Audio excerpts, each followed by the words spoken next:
Hello, good evening friends. तो कैसे हो आप सभी? होप्स कि आप सब लोग ठीक होंगे और आपका स्वागत है मेरे ब्रजेशान डेली ब्लॉग में। और आज मेरे ब्लॉग की स्टार्टिंग हो रही है मेरे शाम के खाने से। और शाम के खाने में आज मैं बनाने वाली हूँ लौकी, जिसमें मैंने तेल लगा दिया था और प्याज, लहसुन, कड़ी पत्ता और हल्की सी मिर्च, हल्दी, मिर्च मसाले ये सब डाल के और मैंने लौकी को डाल दिया था।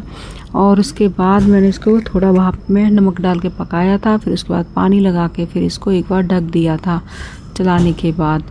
और ये मैंने डाली हुई थी सहजन की लकड़ियाँ, जिनका यूज़ बहुत अच्छा होता है। फिर आज मैं बनाने जा रही हूँ रोटी। आप सोच रहे होंगे रोटी के बारे में क्या बता रही है, पर ऐसा कुछ भी नहीं है। यह मैं यहाँ पे महाराष्ट्र की रोटी के बारे में बता रही थी, क्योंकि यहाँ की जो रोटी होती है ना बहुत सॉफ्ट और रुमाल की तरह होती है। शायद मैं भी नहीं बना पाऊँ इस ब्लॉग में, लेकिन आपको मैं एक कोशिश करके दिखा रही हूँ।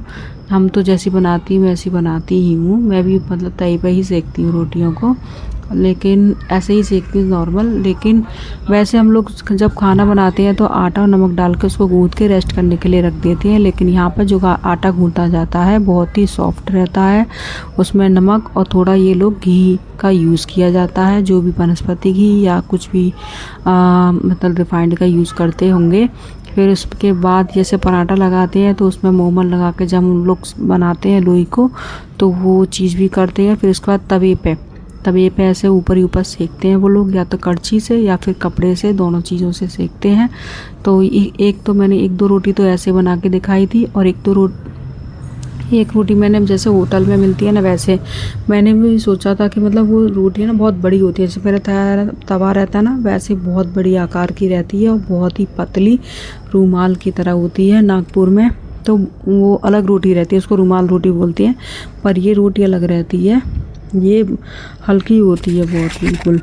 तो ये यहाँ पे ना बहुत बड़ी आकार की रोटी मतलब हल्की पतली बना के दी जाती है, जिसमें क्या रहता है कि जो मतलब सेम प्रोसेस पराठे की तरह ही रहता है। और इधर मैं सब्जी भी देख रही थी, साथ के साथ में सब्जी हो रही है कि नहीं हो रही है, क्योंकि कुछ लौकी रहती है ना कि गलती नहीं है। लेकिन ये लौकी हो गई थी तो मेरे को लगा था अगर नहीं होगी तो कुकर में डाल दूँगी, लेकिन वो हो गई थी। कोई लौकी ना ख़राब आती है तो वो गलती नहीं है, कितना भी अच्छे से पका लो। लेकिन ये पक गई थी तो थोड़ा सा और मीडियम फ्लेम मतलब स्लो फ्लेम पे मैंने इसको रख दिया था। और फिर इसमें लगा मुझे पानी कम रह गया, लौकी पानी वाली खाने का मन था सर का, तो फिर मैं थोड़ा सा पानी ऐड किया और फिर उसको ढक दिया हल्के से। अभी मैंने फिर सोचा एक रोटी बड़ी बना के दिखाती हूँ, तो बड़ी रोटी बेली पर इतनी बड़ी नहीं हो पाई थी मेरे से, तो क्योंकि फिर फूलने में नहीं आती मेरे को। फिर यही चीज़ फिर इसमें ना हल्का सा ना घी लगाया था। आप लोग बोलोगे घी लगा के रुमाल से सेक रही है, क्योंकि मेरे हाथ में एक में कैमरा था और दूसरे में मैं सेक रही थी। तो मैंने उसी कपड़े मतलब कुल्छी को ना लेके उसी कपड़े को ले लिया था, इधर उधर थोड़ा सा हल्का सा करके मतलब। तो वही चीज़ इग्नोर करिएगा, वैसे कुल्छी से ही सेका जाएगा इस टाइम में। और ऐसे पतली रोटियां रहती हैं, बस यही मकसद था। रोटियां तो आप सब लोग बनाते हैं, बहुत अच्छे ही बनाते होंगे मेरे से, ऐसी कोई बात नहीं है। तो बस मैं बता रही थी कि महाराष्ट्र में किस तरह की रोटी यहाँ पे खाई जाती हैं, कुर्सी में, और वो तवे पे ही बनाते हैं। फ्लेम का यूज़ तो बिल्कुल भी नहीं करते हैं ऊपर के ऊपर। और चावल भी रहता है इनके खाने में, चावल के साथ ये लोग दाल भी बनाते हैं, कोई सूखी सब्जी भी रहती है, और एक पतली रुमाल रोटी रहती है जिस तरह की होती है। क्योंकि मैंने यहाँ पे खाना खाया था ना, तो मेरे को लगा कि आपके साथ शेयर करूँ। इनके फ्रेंड के यहाँ हम लोग गए थे तब हमने खाया था, और यहाँ पे खाने आई थी मैं यहाँ पे, तो इन लोगों को लड़ाई चल रही थी, मुझे इस कोने में सोना है। खाना खाने के बाद इधर मैंने थोड़े से बर्तन धुल लिए थे, और फिर ना पानी आने लगा था आरओ का। आपको बताया था कि यहाँ का पानी बहुत ख़राब आता है, तो पूरी बिल्डिंग में ही पानी प्रोवाइड किया जाता है शाम को। तो वही सर भरने लगे थे, और एक बाल्टी पानी गर्म करने के लिए रख दिया था जो आरओ का आया था, और एक पे दूध हो रहा था गर्म। फिर मैं चलती हूँ, आपको अंदर वाले कमरे को दिखाती हूँ। इधर अंदर कमरे में ना हमारा रेंट का ही रूम है, तो हम लोग ज़्यादा कुछ तो नहीं ले पाते, लेकिन ये 2 अलमारियाँ मैंने बच्चों के कपड़ों की वजह से ले ली हैं, क्योंकि यहाँ पर जो रेंट के रूम मिलते हैं ना, एक भी अलमारी नहीं मिलती है, सब कुछ ना ऊपर ही ऊपर ऐसे ही रख के लगा के रखना पड़ता है। मैंने आपको ऊपर का व्यू नहीं दिखाया था अलमारी के, उसमें भी बहुत सारा सामान है, थोड़ा अजीब ही लगेगा दिखाने में, इसलिए रेंट पे रहते हैं ना, तो कुछ भी कील वील नहीं ठोक सकते हैं हम लोग भी, तो बहुत दिक्कत होती है रेंट वाले रूम में भी। उधर बच्चे कुछ खाने से बैठे लग रहे थे, और ये यहाँ पे ना थोड़ा ह्यूमिडिटी, मतलब क्या, बारिश के बाद टाइम में ना थोड़ा सर्दी बढ़ गई, तो कंबल वगैरह का यूज़ हम लोग करने लगे। घर मेरा साफ़ रहता है, कोशिश करती हूँ साफ़ ही रखूँ बच्चों के साथ में, क्योंकि गंदा रहता है तो चिड़चिड़पन मुझे भी लगता है, काम करने में मन नहीं लगता, बस इनके खिलौने ही फैले रहते हैं। और इधर सिंक में बर्तन थे, आधे आधे धुल गए थे, तो वो साफ़ कर दिए थे मैंने। और इधर मेरी थोड़ा सा छोटी बाल्टी थी, उसमें कचरा रखा था, गीला कचरा और सूखा कचरा अलग जाता है, इसलिए मैं इधर गीला कचरा रख देती हूँ, और सुबह में उसको सेपरेट कर देती हूँ, पॉलीथीन अलग और मतलब जैसे सब्जी का रहता है वो सब। और इधर आ गई थी मैं अपने कपड़े उतारने के लिए, क्योंकि कपड़े ना 12 बजे के बाद ही धुल पाते हैं मेरे बच्चों के साथ में। जो मेरे इम्पोर्टेंट काम रहते हैं ना सुबह के, तो पहले मैं वही काम करती हूँ, जैसे सर को खाना बनाना, फिर उसके बाद बर्तन धुलना, फिर बच्चों को झाड़ू वाड़ू लगा के चाय पीना, चाय पीने के बाद फिर क्या होता है कि बच्चों का खाना वाना रेडी करते हैं, तो उसके बाद ही कपड़े, मेरे को लगता है जो काम बाद में किए जा सकते हैं तो उनको बाद में हाथ लगाती है, इसलिए कपड़े थोड़ा लेट हो जाते हैं तो सूख नहीं पाते, पर इनको दूसरे दिन मैं धूप में सुखा देती हूँ, जैसे धूप रहती तो सुखा देती हूँ, नहीं तो घर में ही अंदर सूख जाते हैं, क्योंकि यहाँ पे ना बारिश शुरू होगी तो ज़्यादातर कपड़े अंदर ही सूखेंगे। सबके घरों में ऐसा नहीं है कि मेरे घर में यही हाल है, सबके घर में ना रस्सियाँ पाई जाती हैं, यहाँ पे कभी भी किसी के घर में भी चले जाओ तब कपड़े सबके यहाँ टंगे मिलेंगे, क्योंकि जो बालकनी रहती है ना, यहाँ पे भी बहुत ज़्यादा पहुँचा मतलब पानी आता है बारिश का, तो बाहर टंगने का कुछ प्रोसेस ही नहीं है।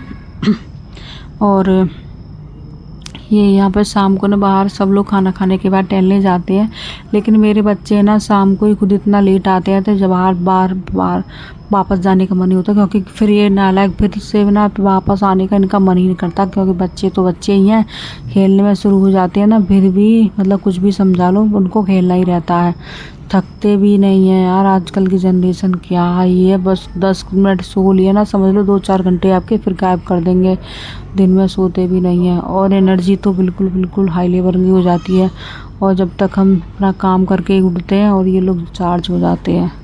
बड़ा वाला बेटा नहीं सोता, मेरा छोटा वाला तो फिर सो लेता है, फिर वो भी 12-1 बजे तक अकेला। कभी मैं सोती तो नहीं हूँ, पर हल्की हल्की नींद आती रहती है, तो हाँ करती रहती हूँ बस उससे।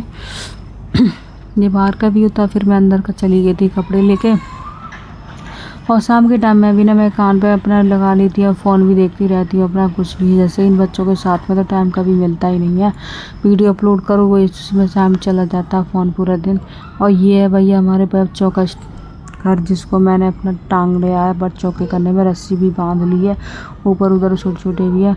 जब बारिश होती है ना 2-2 3-3 दिन कपड़े नहीं सूखते हैं, उधर सूखे हुए कपड़े उन पर प्रेस करना बाकी है।